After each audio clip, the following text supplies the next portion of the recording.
Desirable. I do what I want when I want and how I want it. Leave you with the one in the air. That's how I roll. I got tons of soul. I'm a true collectible. Famous, so famous, number one desirable. I do what I want when I want and how I want it. Leave you with the one in the air. That's how I roll. I got change to throw. I don't care about no gold. Better, so much better, flipping incredible.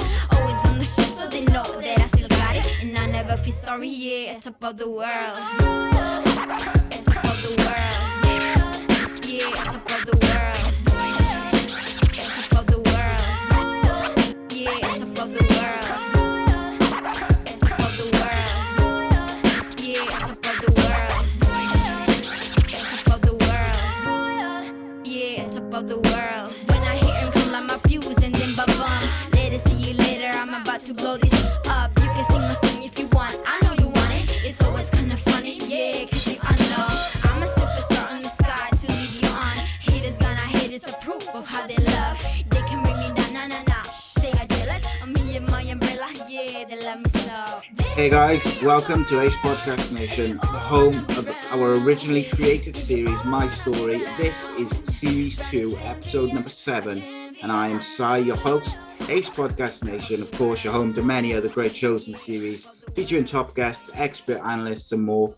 My Story, like all our other shows and series, available in video format at youtube.com/Ace Podcast Nation. Please do subscribe and click the bell for notifications. That is the most direct way to support us at the moment and get behind the various shows and content that we produce on the channel, all self-funded. And of course, you can follow us on social media for more information on upcoming guests, new series, things like that. If you prefer your podcasts in audio form, just search Ace Podcast Nation on your favorite podcast platform, and there's over 400 shows on various subjects with a lot of top guests, big names, really interesting shows. But the My Story series is unique as we take our guests through their life and career from their upbringing all the way up to present day as they share stories and anecdotes along the way. Series 1 featured actors, footballers, broadcasters, authors, and more. And Series 2 will be no different. The tagline is simple: real conversations with real people. And my guest today for episode number 7 is Notts County cricketer and author, Luke Fletcher. Welcome, Luke. How's it going, mate? Cheers, mate. Yeah, thanks for having me. Looking forward to it. Yeah, looking forward to having a little chat. And I like talking cricket, mate, so that's always a bonus. But what I do like to do with my guests at the start is just take you right back to the beginning and kind of just have you tell us a little bit about, where you're from, where you grew up, and all that sort of good stuff from the start, where it all began for Luke Fletcher, I guess. Well, interestingly for me, I'm not really from a cricketing family. I'm from a place called Bulwell, which is a little town village in Nottingham. That's it's not got the best reputation. It's a bit rough and ready. And that was really just like a footballing sort of place. There wasn't much cricket going on. When I went to primary school, you didn't really play much cricket there. And secondary school also. So not really from a cricketing background. It was more football. So I grew up playing football. Got into the Notts County self at about 11. I was a goalkeeper. I was always taller than. I was one of them kids that you see, at the back of every school photo, the tall one at the back. So I was always, I was always the big lad, and so I was a goalkeeper, and that's how I really got into sport, was playing football. And it wasn't until I got sort of released by Notts County when I think I was 11, 12, something like that I got into cricket. So it's quite a strange one really for me that I've ended up playing, 14 years professional cricket with no real background. I obviously played like on Skegness Beach with my parents when we went on holiday or on the driveway and like that, like socially. But very different. So but my upbringing, and I think the sort of way I've come through the system has helped me really, because it's kept me hungry to keep playing in the game. A lot of these kids now that come through the system, they're so like, you know, they're training 4 or 5 days a week. They get diet plans. They have to attend loads of things. You know what I mean? It sort of drains the life out of you. You actually get to 16 and takes the enjoyment away a bit, I think, as well, doesn't it? You start hating the sport. So yeah, for me, it was a very, very, very bog standard, normal. My dad was a miner for 30 years. My mum was a dinner lady. We didn't have a great deal of money, but we never went without. So I've got 2 brothers. I'm the middle one. So you know, it's chaos really around our house. But it was brilliant. We had a lot of fun. We were always playing with each other. A lot of friends on the street, and yeah, but you know, real just normal upbringing to, I'd say, the normal family really. So for you were more football as a youngster. You mentioned Notts County. Did you have trials with any other sort of clubs other than Notts County? Yeah, I didn't. I did get offered trials. Yeah, I had this period when I was 10, 11, where, like I said to you before, I was the tallest person. I was doing really well. I was a goalkeeper, so you know, them sort of things stand out. I could boot the ball. I had good hands. So I think we won this tournament when I was playing for Nottingham City boys, and we played at Wembley. There's loads of scouts there, and I think Forest were interested, Leeds United, Derby County, and Notts County. And it was Notts County I went there because all my mates went there. There was like 4 or 5 of my mates that were all on the Notts County book, so I just thought I'd go and join them. Which obviously, looking back now, we should have gone to Forest, but not to say I was ever going to make it as a footballer, because I wouldn't have, no. But yeah, it was all football when I was younger. So you played at Wembley. You said there that you sort of slipped that in. Was that the old Wembley or the new Wembley? Yeah, so that was the old Wembley. It was called Adidas Predator Cup. And actually 2 weeks after that, I played at Old Trafford as well with my school side, because we got into like the top 4 teams in the country. So we played again. It was an Adidas Predator Cup. It was I think it was the year 2000 actually. So they did that Predator Cup, and I got there with Notts City boys to Wembley, and then with my school, primary school, Cantrell, we got to Old Trafford as well. And that was always all in the space of 2 weeks. It's a hell of a couple of weeks, isn't it, for a young weeks, kid? Yeah, that's a good one. You know what I mean?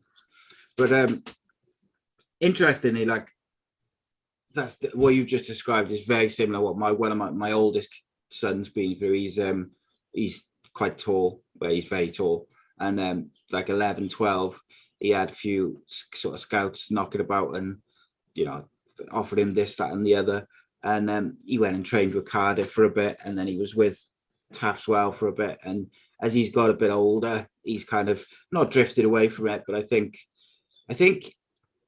the diet plans and the strength and conditioning and all that sort of stuff kind of took the fun out of it a little bit for him. Yeah. Like, I'm speaking for him, and I remember when I was a kid, I was the same. I played to quite high standards to about 15, but when I was playing for like what was it called back then? It's a long time ago. It's like 20 years ago.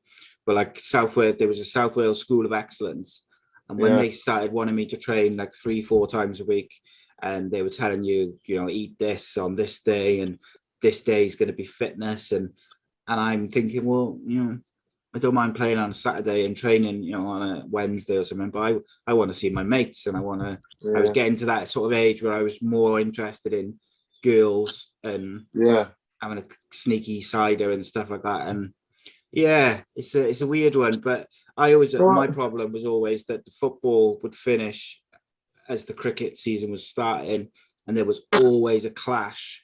So I'd have the cricket coaches, because I played men's cricket from quite a young age, they would be nagging me to come to nets, like winter nets, if you like, and I'd be saying, no, I'm going to watch Cardiff, and they used to get a bit frustrated with that, the crossover.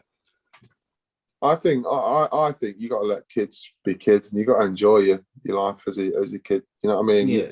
And you often find a lot of them kids that go through the system early, they get to 16, 17, and they're fed up of playing football, they're fed up of playing cricket, and they've missed out so much with their mates that they just want to go and do that. I don't know what it's like up your neck of the woods, like in Wales and England. Like, I'm in Cardiff, and like my boy, he's 16 now, So when this season finishes, and they haven't had a season because of COVID and stuff anyway, but when the under-16s finishes, if he wants to carry on playing football outside of sort of school and sixth form and things like that, if he wants to play for a club side, he's basically got to play men's football, which is quite a big jump for a kid who's 16 to go and mix with grown adults. And, you know, and it's a completely different atmosphere to being with a load of kids your own age. Oh, yeah. And like all those, like the amount of kids who then stopped playing football for, you know, quite a few years, but just because of that, like, even I don't even mean like from a professional point of view. I just mean from a social point of view. It's intimidating, isn't it, being in the dressing room with blokes? Like, Yeah. It was like that was I did that when I was playing cricket. It was like 15, 16 playing first team in the Nottingham Premier League for my club side. And it is intimidating, you know, they're all getting in the shower and all that sort of stuff. It's not nice, but you know, you sort of go through that. Everyone goes through that. Yeah, I enjoyed it. I did, like, after that, you know, after the first couple of times of being, like, the first couple of times of going like 13, 14 and going to play like men's cricket and stuff, it's a bit intimidating, like you say. But once you get used to the kind of banter which is flying around and the showers and all the different aspects of it, it's enjoyable. And it helped me a lot. Like, my father died when I was 16, and like all those guys there, like there's a few of them which really helped me, like, long term, sort of keep it together and stuff, and, you know, socially as well. So I'm hoping he'll keep playing football, but we'll see, I suppose. So what age were you when you, so like you mentioned, you know, you'd play with your mates and play cricket, you know, in the street and stuff like that, and on the beach. What age were you when you started playing for a club side, cricket wise? I was 13. I remember it. I got invited along, and I said, you know what, I'll come and have a go. And it was literally, it became so natural to me. I could just run up and bowl, and I just had the hand-eye coordination. Yeah. And it was just natural, you know. So it sort of escalated quickly for me without even me wanting it to escalate. Do you know what I mean? I never played cricket to become professional. I never dreamt of playing for Notts or for England or anything like that. Do you know what I mean? I played for the social side of it because I love playing. And like you said, I enjoyed the banter with the lads and going out on a Saturday night when you've had a game, and then getting up the Sunday and playing hungover, having a McDonald's breakfast, all that. I loved all that side of it. Do you know what I mean? Yeah. Oh yeah. Then it escalated quickly, and you know, I got in the Notts set up at 15. And then it was 17. If you didn't get an academy scholarship, then that was it. It was sort of the end of the road. So I didn't get an academy contract at the time. Okay. So then I just literally played at a weekend. So I played on a Saturday, trained on a Tuesday, and then worked my way in like that. It was actually, I was 19 at the time, and I was working at Hooters. You know, Hooters in Nottingham. Yeah. I was working as a chef there. Cool. Doing some work. Worst places to work, I gotta say. Oh, it's a great job, mate. I'd go back tomorrow if I had to. And then I got, you know, I trained with Notts over the winter. They said they wanted to keep an eye on me. I played a bit of second team stuff, and I signed that following season, and that's sort of how it went on. So it escalated quickly for me without me sort of going through a system. So, like, how old would you have been when you kind of, it dawned on you perhaps that, oh, I could be, you know, I could be this, I could do this for my job, like literally, I'm not joking, I'd probably say when I actually signed a contract. See, that's quite late, isn't it? Like, it's very late, yeah. Speaking to the different athletes in different sports, I found a lot of them either have wanted it from, you know, like a young age, or they've got to sort of 15, 16, and they've really thought, oh, I can do this. I'm in this system, or I'm in that system. But, see, I never got in the system. That was the difference for me. I never really. So there was always age group stuff, right? But then there was academy contracts on top of that. So the academy contracted players would obviously filter into your age group, whatever age you are, and probably play ages above anyway. But if you didn't get an academy contract by you 17, that was the end of the road. Yeah, I mean, that's what happened to me as well. I left at 17 and kind of obviously never went further than that. Yeah. But I got to say, the couple of years I played with like county cricket, like 14s, 15, 16, were some of the most enjoyable times of my life. Though we went to the Ampleforth Yes, mate, festival up in Yorkshire. we won that, yeah. So I played there. Like I was lucky. I got to play there I think 3 years in a row because I was a wicketkeeper. So for 2 years, I think, or 1 year I went with the year above as like a, just a reserve keeper, and then I play like the odd game on the last couple of days, and then the following year I went with my own age group.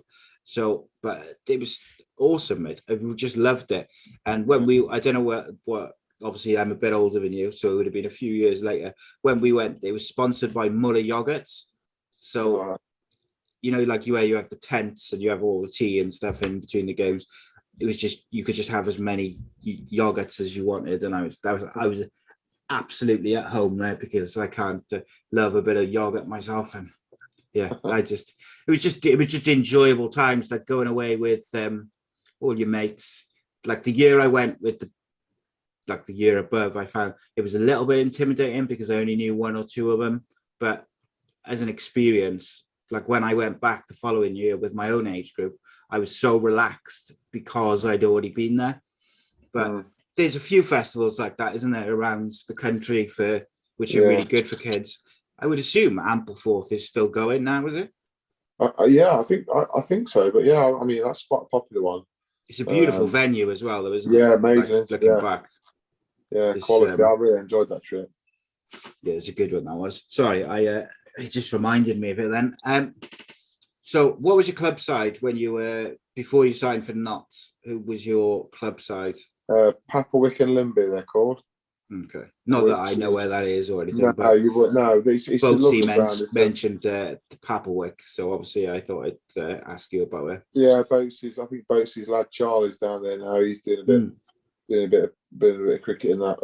But it's a great club. If you ever get a chance when you're down Nottingham, and you should get yourself down there. It's lovely. Yeah, I'm hoping to make the trip. I'm hoping once they lift the regulations in Wales and stuff, I'm doing a bit of a tour of England. I think I'm going to go up to Middlesbrough to see Andy, who I do the football show with. And I'm going to go up to Notts and see Boatsy and that. And it's going to be a bit of a tour of England to a load of places I haven't been before as well. So it's going to be, I'm quite looking forward to a bit of a road trip. Been locked up for a long time. So you signed that contract with Notts, and it's dawned on you then, right, I can do this for a job. Did you make the transition then straight away quite easily, or was there a period where you kind of still, you were playing second team cricket or whatever, and when did you sort of make that break into the first team? I was quite quickly. I could say it happened really quickly for me. It was 1 year I was paying to be a fan. The next year I was literally opening the bowling with Ryan Sidebottom. It was that quick. So I mean, the transition for some players is a lot slower than that. But I got an opportunity, and I that's what sports is all about. I think you get an opportunity, you take your opportunity. Yeah, you can fly. Do you know what I mean? You can go to the next stage quick. So I got an early opportunity. I took it. I did well, and then that was it. One thing led to another. You string 2 or 3 good games together. Your name's flying around the country. You're on TV. You know what I mean? It's soon you build your confidence that way. So do you think? Sorry to interrupt you, mate. Do you think that helped you because you didn't have time to get in your own head, if you like, with nerves and things like that, because you made that transition so quickly? You're almost, like you say, 1 minute you were paying to watch, the next minute you were playing. You haven't got time to almost think about things like nerves and stuff. Do you get nervous before games generally? Honestly, no, not. I'll get nervous. I always get nervous before I bowl my first ball, but I think that's not. You're just thinking I want to land it somewhere near, and then you're in the game. You know what I mean? But not. I think I would say more a mixture of excitement and nerves.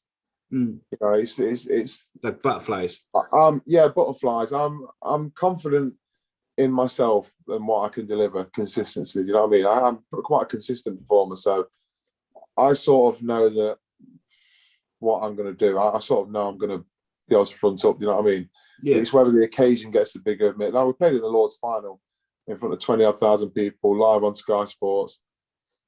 Felt a bit nervous, but again, got the first ball out of the way, and that was it. It was fine. I was more excited for the occasion, and I think that's what happens to a lot of sports people. You know, when they're growing up, you know, they don't quite know how to deal with the nerves and the pressure of actually playing the game. You know what I mean? They can get to a certain level, and then the pressures take over, and that's when, you know, it becomes very difficult then. Yeah, and I think the other thing which I hear a lot from people, particularly like ex-players of cricket, football, is sometimes you don't appreciate like the occasions as you're in them. Like you can look back with hindsight and think, oh wow, I played at, you know, in a final at Lords or whatever it may be. But are you one of these people who's able to appreciate, you know, the occasion and you know, everything as it's going along? I think as I've got older, I'd probably say yes. I mean, I was part of the squad that won the championship in 2010. That was my second year as a professional. So I was only 20 years old, and we won the county championship, which is the hardest competition to win. And we've not got anywhere close to winning that since. And I sort of wish that I'd won that later on in my career, so I would appreciate it more. Because I just thought that was the norm. Do you know what I mean? You're getting a big bonus in your bank. You're having a week on the piss with the lads. You just won the trophy. Everyone's loving it. And, you know, you're going around the Forest ground with the trophy in front of the fans. You're going to meet the Prince, who's just passed away actually at Buckingham Palace, because he's a cricket fan.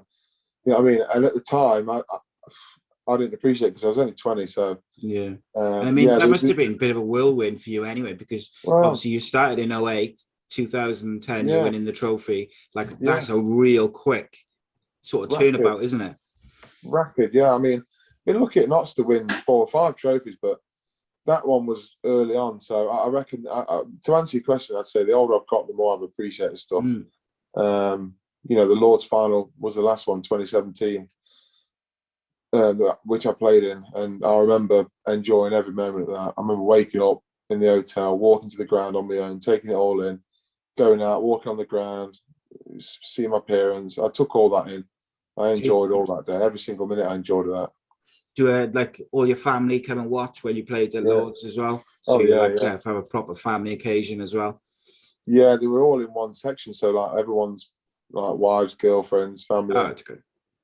So we sort of knew where they were, and we went over and celebrated. And Boatsy might have been there. I think he might have been there. He probably wouldn't have been there.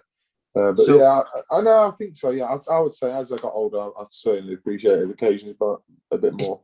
I think it's probably it's difficult with anything. I think, but particularly with sport. But I think with anything, sometimes you don't always appreciate things because you're always looking forward, aren't you? You're always looking forward. Like someone said to me the other day about, I think it was on one of these shows actually, just about like, oh, how well the channel's going and how, you know, you've had all these different guests. They're really good. You must be buzzing. And I was like, and I was sort of, yeah, I am. But like, I kind of don't always look at that because I'm always looking at what's next. And it's I trying as I get older to try and like appreciate it a bit, and at the time, but it's difficult, or should I say it's easy, because you're always looking at like the next game or the next show or whatever it is. Just got to appreciate it. How many trophies have you won with Notts now? 1, 5. I haven't been. 5. I've been involved, but I haven't played in some of the finals. Yeah. Is there any which stick out for you, like where you think that was a real good one? That championship, honestly, that's how. Looking back, there was grown men crying in the dressing room. You know, I'm a 20-year-old bloke, and he's like 30-year-old crying because of that. You know what I mean? It's so difficult to win that trophy, though, isn't it? Yeah, it means that much to him. Yeah, I mean, it's 6 months hard work. It's like really hard work as well, and it's quite emotional for day cricket because you know, ebbs and flows, and you can put so much in, then one bad hour can cost you the whole game, or you look like you're going to win, and it starts raining. You know, it is an emotional competition. So, yeah, like I said, there's people crying, and I'm thinking, what's going on here? Like, it's just outrageous. So that one's right up there. But the Lord's final was obviously special. I was opened the bowl in that, played. Alex Hale's got 187 not out. That was unbelievable to watch. He's one of my favorite cricketers. Oh, he's amazing. He's great. So that's anytime you win a trophy, it sticks out. But I'd say them two for me, personally, in my opinion, they stick out a bit more. Yeah, and I mean, for anyone who's watching who kind of maybe doesn't follow cricket as closely, the county championship, which you were talking about there, is like, it's a tournament, it's a league tables where you play each team and stuff, but it's every game is 4 days long. So like you say, there's so many ups and downs during that period that over 6 months, 7 months, or whatever it is, the season, that's a long time, and there's a lot of emotions throughout the season. And when when the season finishes and you're top of that league, for me, I think it's one of the hardest tournaments to win in sport, in any sport, because of the fact it's pretty brutal. Like, it's 6 months of 4-day games, and I think the people in charge of cricket, I think that's what they want this Test Championship to be, that they're trying to build, but it's so difficult to do because it's international cricket. But they want that emotion attached to it. Do you think they'll ever achieve that with that Test Championship? It's difficult, isn't it? Because honestly, you're doing it around domestic cricket. Yeah, it's difficult, but you're right. It is emotion, and that's what people like to see, like fans and spectators, because you can get involved in that emotion as well. Like, you've only got to watch back at some of the Ashes series. It's incredible, isn't it? When you get a cricket series that's like that, that's what attracts people who don't know anything about cricket into it. Yeah. 2005 Ashes was my sort of era coming up as a young lad. Well, I just wanted to be Andrew Flintoff. I just thought, I want all the same kit. I want to be exactly what he does. Test cricket, when Test cricket's at its best, it's by far the best format. Oh, and it's unbelievable. That 2005 series you mentioned, my oldest son, who I mentioned earlier, he was 1, and I was watching that with him on my lap, just that the sort of final couple of days of the last Test match, and even my missus, who hates cricket, but she likes Freddie Flintoff, and she sat there and she's watching it, she's getting into it, and it's like, it's difficult to describe how emotional and how important that series was for English cricket and English cricket fans.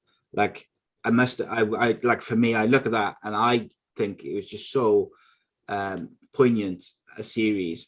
But obviously you were, sort of just getting into your professional career as a cricketer there.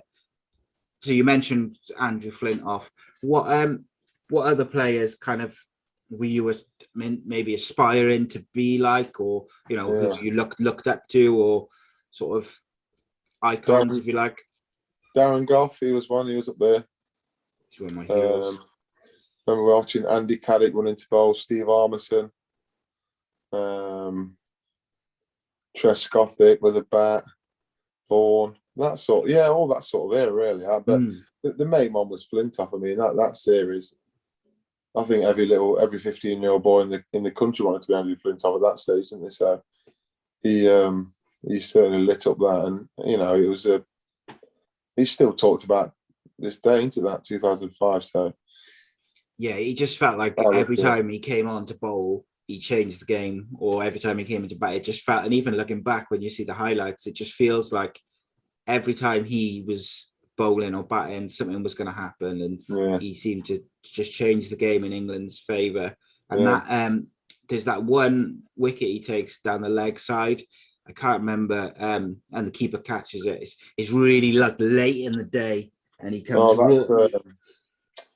That was Harmison to Casper at Edgbaston, wasn't it? Where he gloved him right, yeah. And that wicket really, it's just almost sums up the emotion of the whole series, looking back on it, because it's really late in the day, the sun's really low, there's shadows over the pitch, all the crowd is pissed up, and Harmison looks absolutely exhausted where he's bowled, throughout the day, throughout the few days, and he just comes roaring in. And when you know, when they take the catch, it just the relief as well as the, you know, being ecstatic about taking the wicket. And I think that's what sport does. How does it differ being involved in moments, you know, like that, or throughout your career in finals, in matches, to watching it and feeling that emotion? Like how would you describe the difference? I would say sport is much easier to play than watch. Like you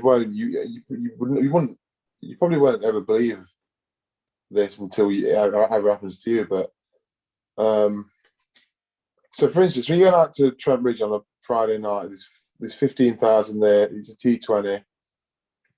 As soon as you get on that field, you're so into the game that you're not really thinking about anything else. Do you know what I mean? So you're playing the game for what it is.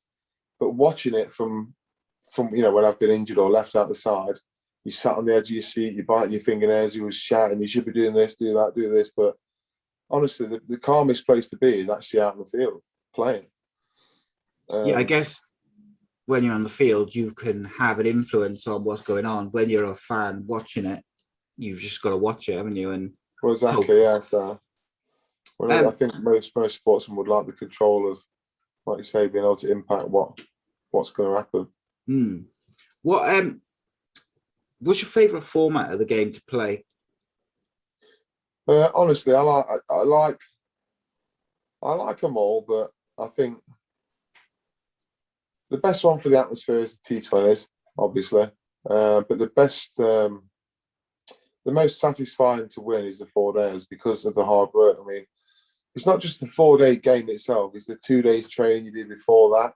So it's basically a week of preparation. Well, it's a week, including preparation. You know what I mean? So it's a long time going into that one game, and there's tactics, there's the surface you're playing on, there's the players you're playing up against, the weather. All this can come into it. All this is a factor into the game, and that can change every session. You know what I mean? So it's the emotion of that format that when you do get over the line on the last day and you win, it's a way more satisfying feeling than the rest. I mean, the T20 is done in 3 hours. Yeah. So you sort of know where you're going to be. And I would say in that format, you know, one bloke has a good day, that's it. You know, one bloke slogs a quick 80. That's it. You know, they probably win the game. But across 4 days, a lot of things can happen that can affect the game. So I think the format I like to play and get most satisfaction out of is probably the 4-day cricket. Which one do you think you're best at? 4-day cricket. Yeah. Do you think your coaches and teammates would say the same thing? 4-day and T20 probably, but yeah, I'd imagine they'd say the same. I mean, I'm consistent in what I do, so I think from a captain's point of view and a manager, they sort of know what they're going to get from me, and I won't sort of veer off. Do you know what I mean? My bad day won't be a terrible day, and my good day might not be an unbelievable day, but I'll be somewhere in the middle. Do you know what I mean? So I'm a bit like an Everton, mid-table, you know, steady, can do well sometimes. Consistent. Consistent. So, according to Wikipedia, at least, you've scored a few 50s, first-class 50s with the bat. Obviously, you're more well known for your bowling, opening the bowling. But you've scored a few 50s. According to Wikipedia, the closest you've come is 92, but you haven't got that elusive 100, which is not necessarily your job. Is that something which plays on your mind, or you'd like to get before you retire and it's all said and done? I wouldn't say it plays on my mind, but I would like to get it. Yeah, I mean, I've got 92 twice. Oh, is it? It's a bit frustrating. Yeah, frustrating then, isn't it? Yeah, I work hard. I've always worked hard on my batting, and I've always enjoyed my batting. But I think it's the hardest part of the game, and it's I agree. It's such a mind fuck in a way, because 1 minute you literally stood there facing up, the next minute you're taking your pads off. You know what I mean? You're thinking, what's just gone on there in that split second? Yeah. I've no idea what's just happened. It's so ruthless and brutal in that fact that one ball can cost you. You know what I mean? So Whereas if a bowler, you run in your first ball, you get hit for 6, you got 5 more balls to get a batter out. Do you know what I mean? Yeah, it's a lot more forgiving. Yeah, it is. It's a lot more forgiving. I would argue as a former wicketkeeper that wicketkeeping for 4 or 5 days is the hardest part of the game. But no, I mean, batting the concentration you've got to have is unbelievable. And like I never played like the closest I ever got to like playing multiple days was like a time game or something like that, where you can sometimes be out there for a while. But like keeping for 50 overs was brutal. And sometimes when it's a lot of sun or rain, you got to concentrate for every ball. You can't switch off, because if you do and an edge comes through or a stump in or whatever, it can cost you. And I think I got so much respect for those keepers who can literally keep it at like a 9 out of 10 for 3 days, while Virat Kohli or someone, or Brian Lara's going, scores 200 and something over a couple of days, and those bowlers and keepers they'll keep going and keep going. It's brutal. It's difficult. I'm gonna ask you a couple of sort of quick fire questions, and just before we move on to kind of the next part of your career. Who's the toughest opponent you've ever faced? Oh, toughest opponent? Joe Root's, Ben Stokes, I'd probably say. Yeah, Ben Stokes. I mean, he can dominate with bat and ball and in the field. So if he doesn't get any wickets, he'll get some runs. If he doesn't get any runs, he'll probably get some wickets. Do you know what I mean? So he's always in the game. Is he like the most competitive player you've played against as well, in terms of like their attitude and wanting to win? I would say he's up there, right up there. Yeah, definitely. Angriest teammate? Angriest teammate? Who's angry? Probably Alex Hales. Back in the day when he was younger, he used to smash his kit everywhere, but he's calmed down a bit now. But he could get angry back in the day. So talented he is. I think it was 2018. I might be wrong with the year, when him and Jason Roy were batting for England, opening in the one dayers, like in the T20s and stuff.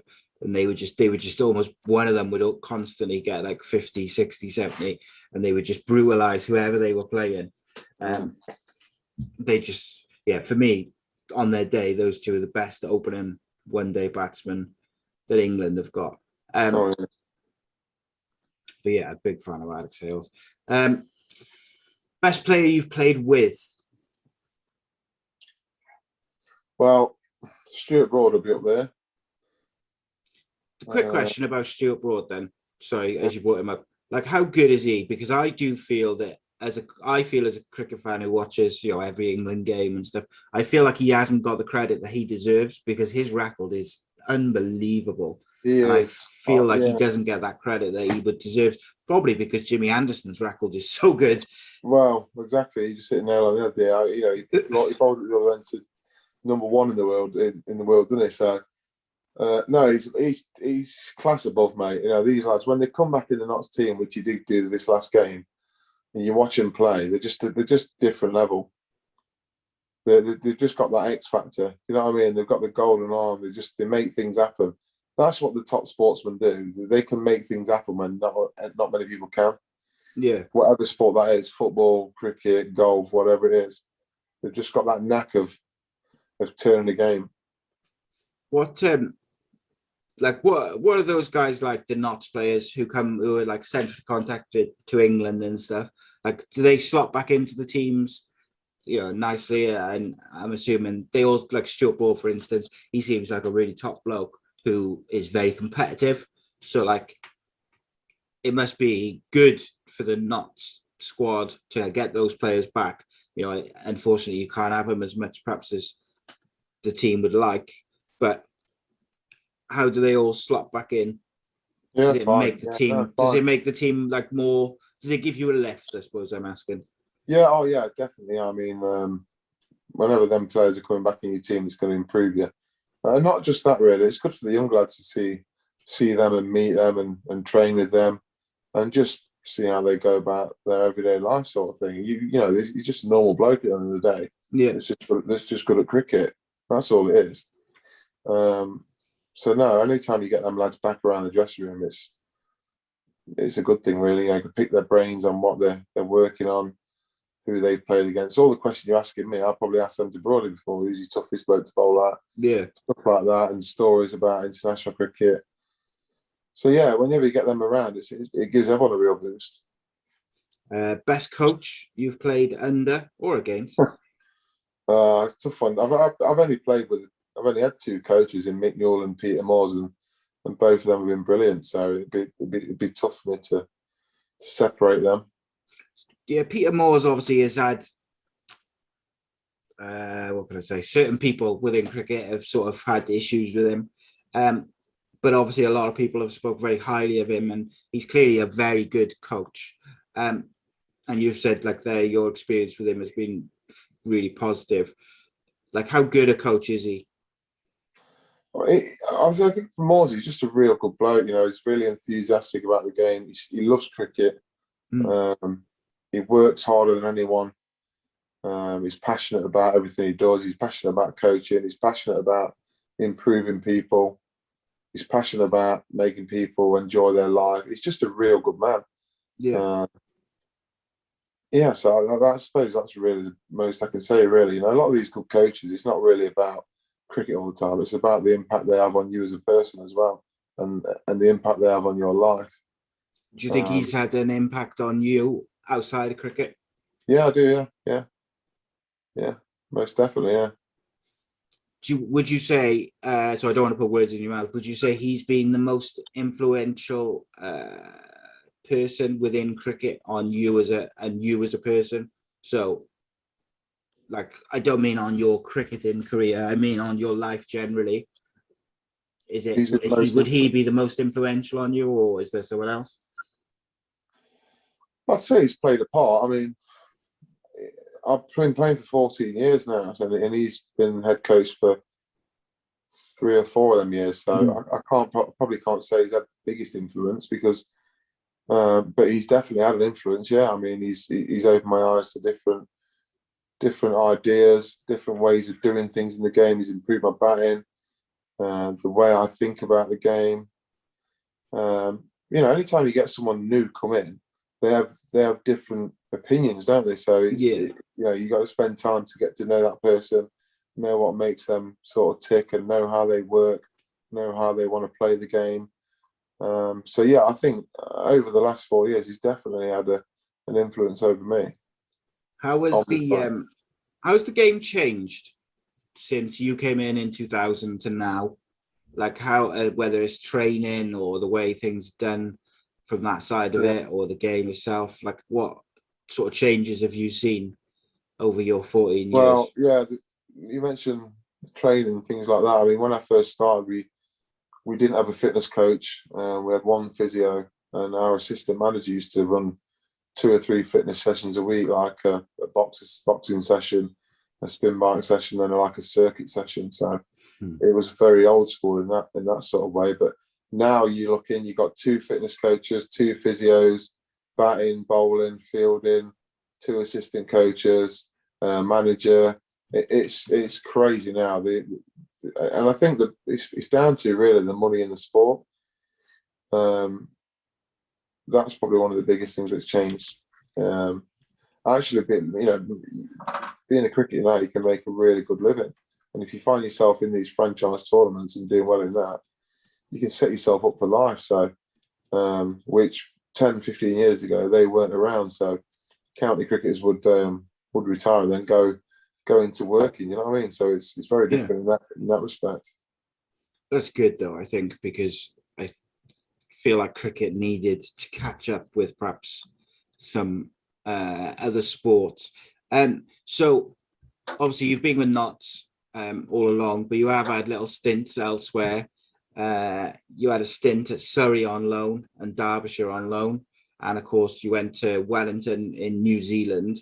So let's start with Wellington. That was the first one. how did that come about, and what was the experience like playing out in New Zealand?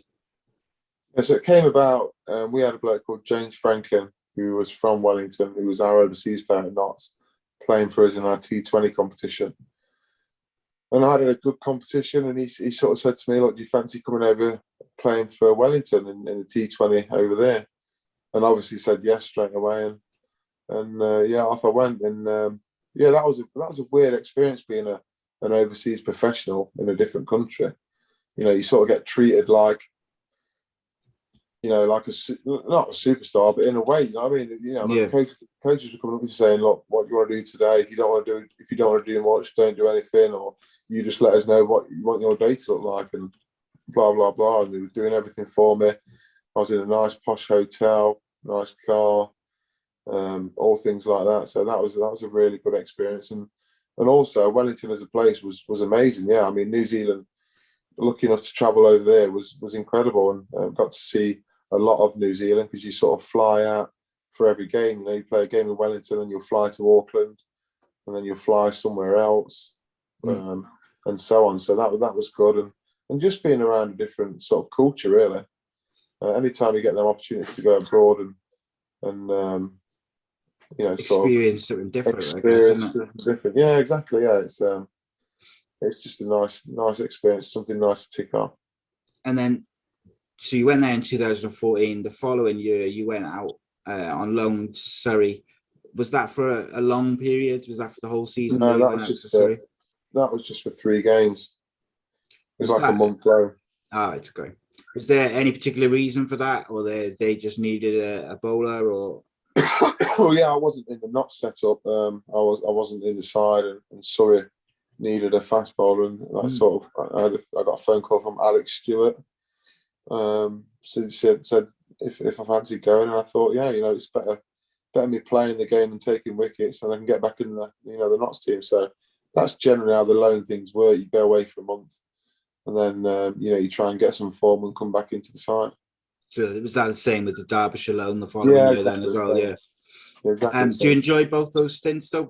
Obviously you spent your whole career at Notts. Was it nice to kind of experience different counties, only even if it was just for a short period? Yeah, it was in a way, yeah, because you have the perception on counties. Surrey's a county that everyone seems to think are quite arrogant. Yeah, stuck up their own arse, that sort of thing. But actually, when I went, I really, really enjoyed it. They made me feel welcome.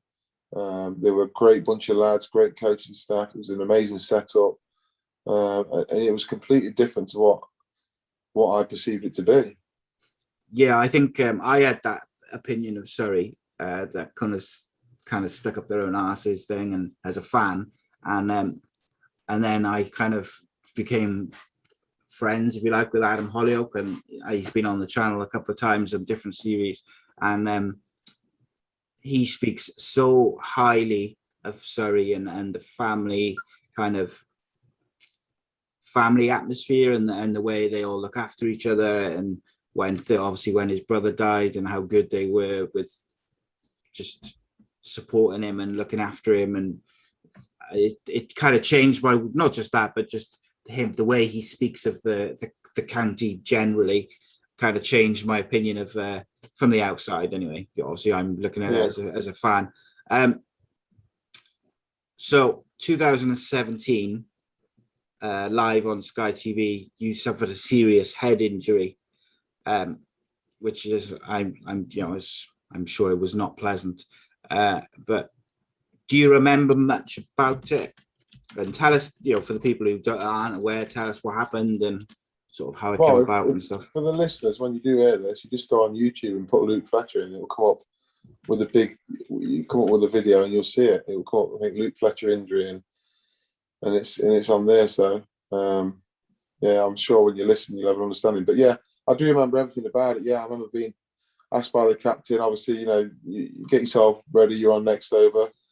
Sort of running into bowl at a lad called Sam Hain. He sort of backs away, and as I'm in my follow through, he smashes the ball straight back at me. But I didn't see the ball. It just hit me straight on top of the head. I was still actually in my follow through. Yeah. So have you seen it? Yeah, I just watched it again, and do you know what? The thing which gets me is in the first, like before they show any replays of it, it's not necessarily the ball hitting you, it's the reaction of the batsman. Did you say it's Sam Hain? Sam Hain, But it's his reaction which really gets me, because you can see that he is not interested in if there's a run there, he turns away, and he's kind of like almost really horrified by it, and that must have been quite distressing for your teammates and obviously you as well. Like, that must have been a difficult time. What was the kind of diagnosis, the injury from it? It was it was obviously a big gash, and there was a bit of a bleed on the brain, so that's what sort of ruled me out for the rest of the season. Did you have to have operation or anything like that on it? No, I was lucky really. I sort of got away with it, but they were more worried about, in sport now it's called like the second hit syndrome. So if I'd have got hit again, yeah, of course, that could have had a bigger impact on me in the long term. So that was the reason I wasn't allowed to play the rest of the season. It must have been quite scary for your family. No, honestly, yeah. I mean, for everyone else it was scary, but for me, I felt in control the whole way. So I didn't feel scared. I knew I was getting looked after properly, because when I come off the field, there's about 5 doctors in there. Yeah, you know what I mean, it was like pumping drugs into me and sewing my head up, and then whisked me off straight to the hospital. So I felt confident in myself. I was fine. But yeah, I mean, lads were like in tears and coming off the field. It was obviously it didn't help that it was live on Sky Sports. That probably made it a bit worse. I had family watching back home and things like that. But yeah, it was a bit of a surreal 24 hours, really. Yeah, and was there any nerves? Obviously, like the other aspect to it, to it all, is a couple of years. Was it a couple of years earlier? Philip Hughes had died. Yeah. And obviously he had died when he was struck by a ball, and he had a helmet and everything, all the protective gear. It was like a freak injury. So for, like you say, for your family, for your teammates, that must have been quite distressing. But luckily and happily, there was no sort of long-term damage to you. It's horrifying to watch, I gotta say. It's just one of those, isn't it? I suppose it's the kind of, everyone who's played cricket has come close to getting hit in the head in some form. You seem to have a lot of near misses in the nets and that, and you think, oh God, one day. But then, no, actually that did happen. So yeah, and especially in T20 these days, like the batsmen hit the ball so hard and so flat as well, like a lot of the time, because they're trying to score off every shot. It's it's part and parcel of the game, I guess. The umpires do their best to jump out of the way as well, don't they?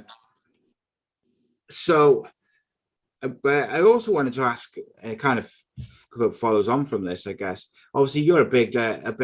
You're 6'6". Is that correct? Yeah, 6'6". Yeah. Just because I'm checking, because it's Wikipedia, so you do never know.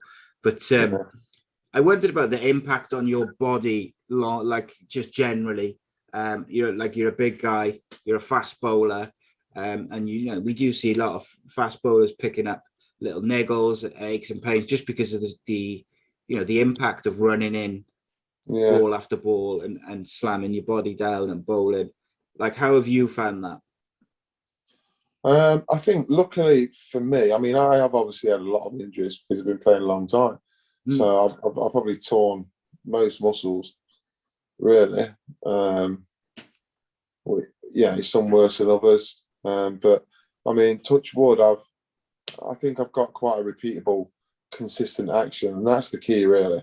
If you've got something that's repeatable, then your body can sort of mold to that. Yeah. Do you understand me? So it's when you start changing actions and your body's sort of not used to it. But I think the way I've got through it is being so repeatable and so consistent.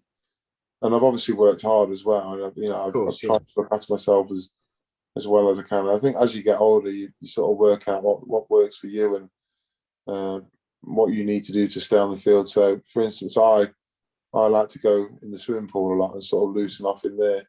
I like to have massage. I like to have baths, things like that. It's like which have all helped my recovery. So, But yeah, you're right, mate. It's tough on the body, and I think it's weird, really, because every day I go to work, I could rip a muscle, and that's a weird feeling.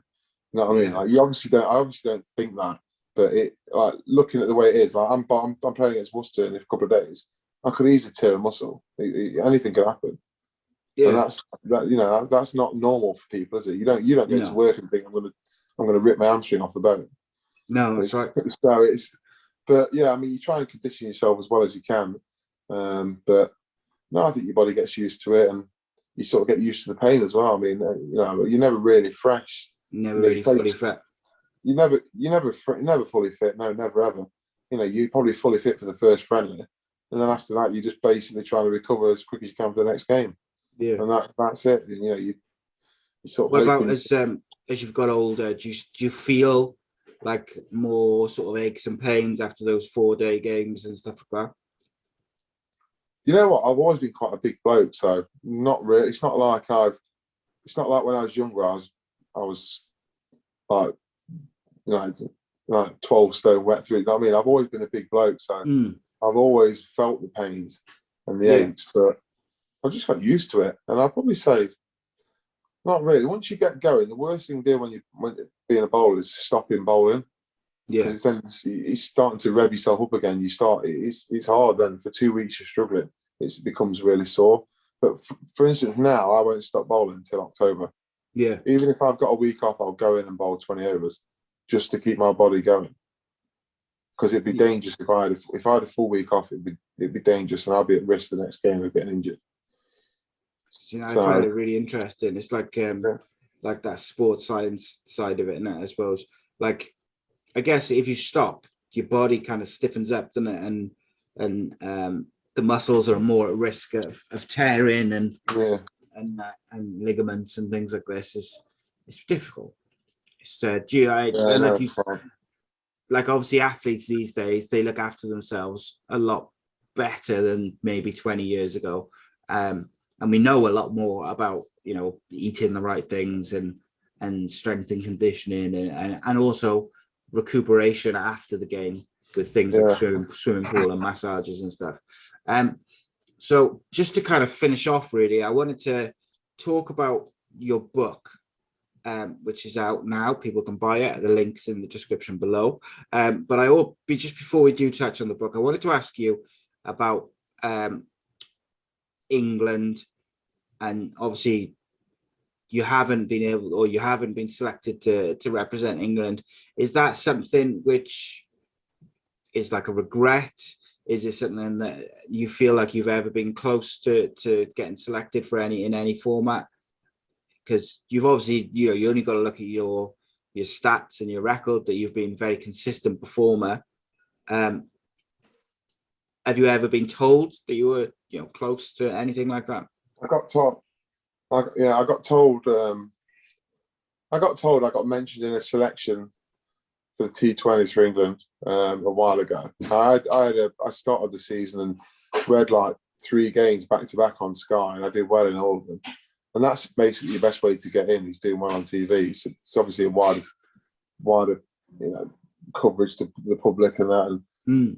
And I got told that I was mentioned in that, but nothing really came from it. I never heard anything, and I don't really think I've been close ever since.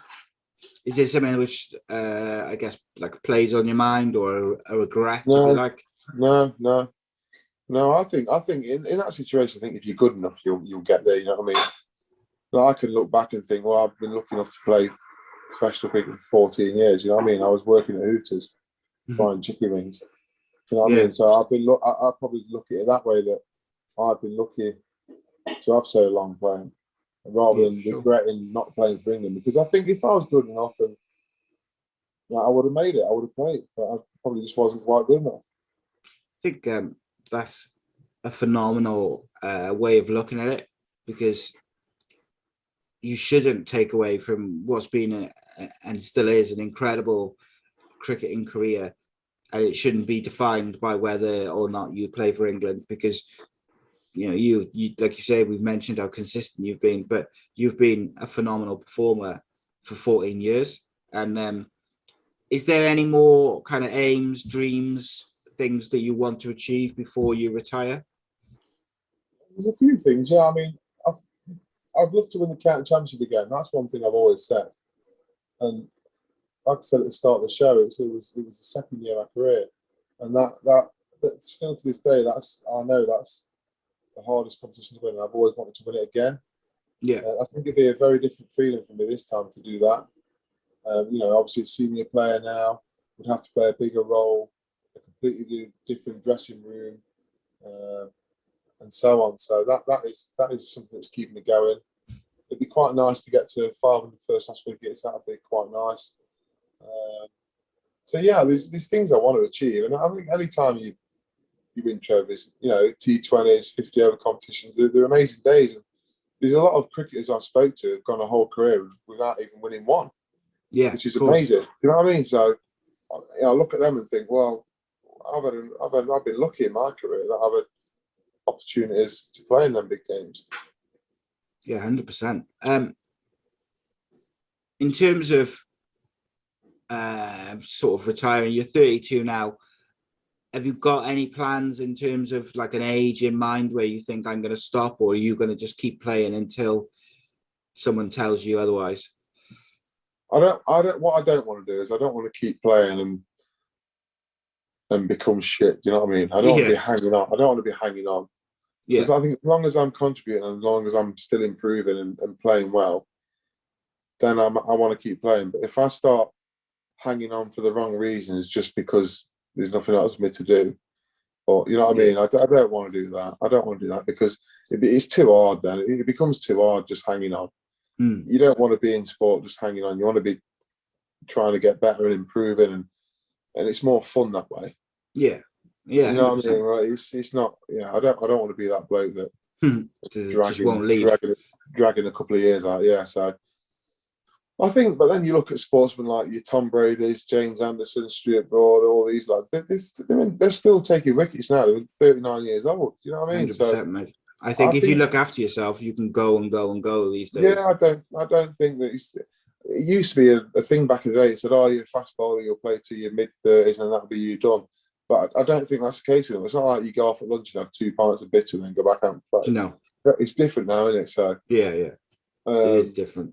But I mean, like I said, as long as I'm still enjoying it and still improving, that's the main thing. Have you got anything in terms of like thing do you think you'll do after your career, whether it's media, coaching, things like that? Well, I've done bits of media with stuff with Sky before. I've done my level 3 coaching badge, so I'm effectively can be a professional coach. Although there is a level 4 which you can get, but I think you can still get on as a coach at level 3. Yeah. Do you do any coaching now with kids and stuff? I have done. Yeah, I've done bits and bobs. I had planned to go into like the private schools and do a bit with them. Obviously, with the pandemic coming in, that sort of shut up. But I've done bits and bobs of coaching, worked with the academy at Notts.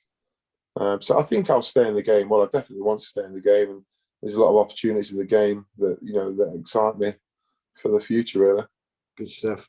So, you had your book, Tales from the Frontline, the autobiography of Luke Fletcher. It was out 12th of October last year. How did that come about? And sort of tell me what's the best thing and the worst thing about writing a book? It came about, mate. One day, a bloke called Dave Bracegirdle rang me, who works for the BBC. I've known him all my life, all my cricketing life anyway. And he said, fancy doing a book? And I said, what do you mean? He said, I'll write your book for you. Fancy doing it?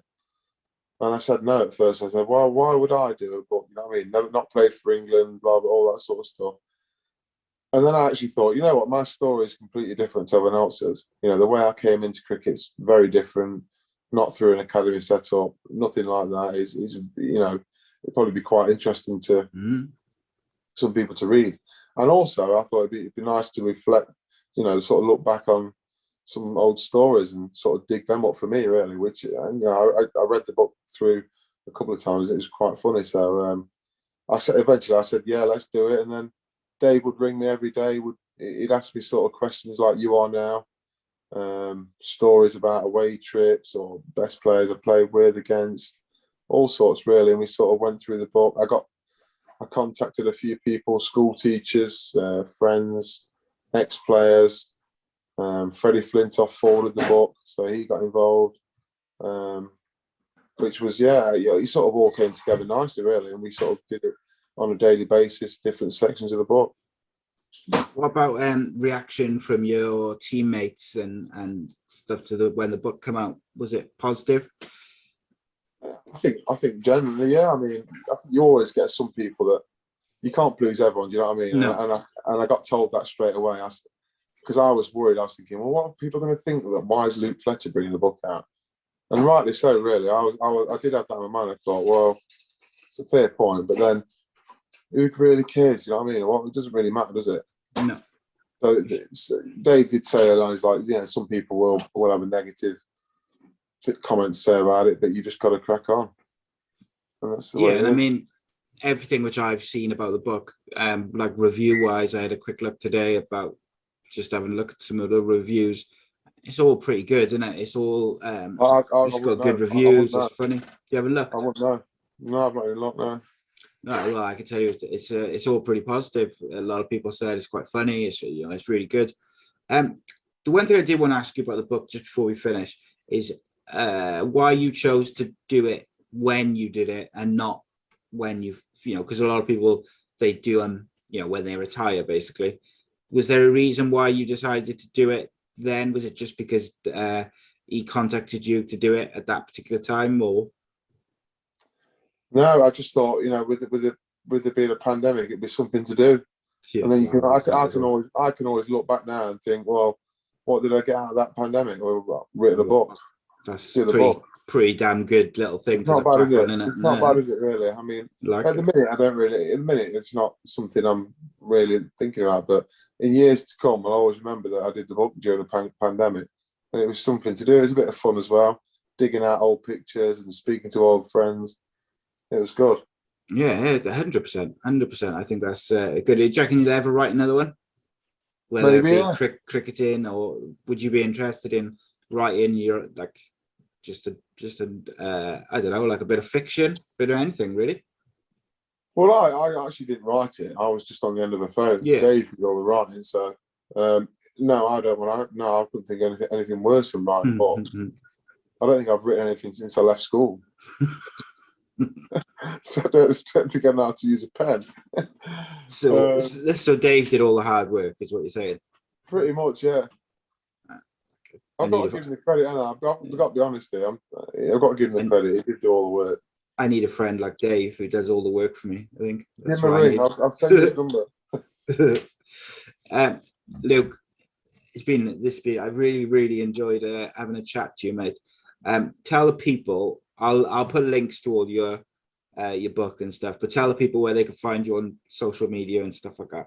Yeah, I'm on Twitter @FletcherLuke, and I'm also on Instagram, but I don't really go on Instagram very much, but I am on there. But yeah, I'm normally on Twitter @FletcherLuke, and you can, like you say, you'll put your links out, but you can get the book from quite a few places now online if you are interested in reading it. That is, if not, no problem.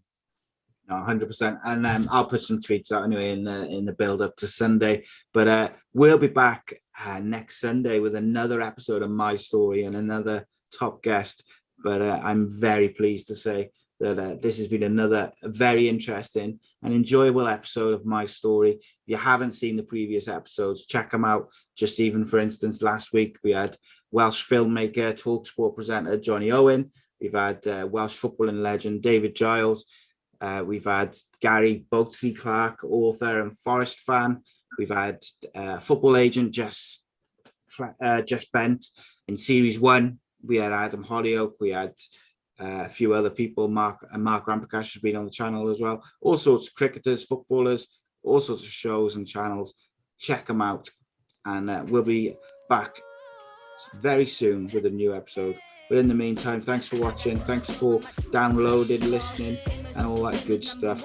Share, tell your friends, and we'll be back soon. Thank you very much. Leave you with the one in the air, that's how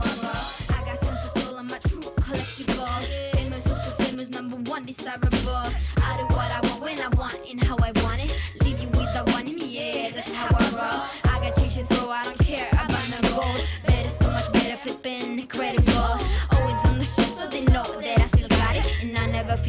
Yeah, top of the world. Top of the world.